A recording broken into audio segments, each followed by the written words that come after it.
పూజ్య గురుదేవులు బ్రహ్మశ్రీ వతిపత్తి పద్మాకర్ గారి పాదపద్మములకు ప్రణామాలు. ఏప్రిల్ 7వ తేదీ ఆదివారం తిరుపతి సమీపంలోని కొటాల గ్రామంలో శ్రీ కోదండ రామాలయంలో పరిశుభ్రత కార్యక్రమాన్ని నిర్వహించాం.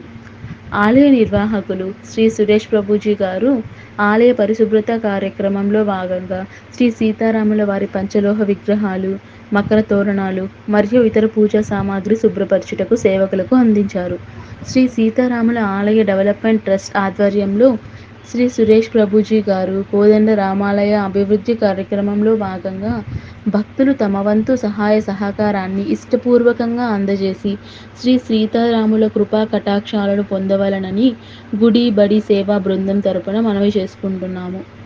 ఆ పిదప అదే రోజు మధ్యాహ్న వేళ శ్రీవారి మెట్లకు వెళ్లే దారిలో శ్రీ భక్తాంజనేయ స్వామి వారి ఆలయంలో ఆంజనేయ స్వామి వారు మరియు సీతారాముల ఉత్సవ విగ్రహాలను శుభ్రం చేయటం మరియు గుడి ఆవరణ చుట్టూ ఉన్న కొన్ని పరిసర స్థలాల్లో శుభ్రం చేయటం జరిగింది.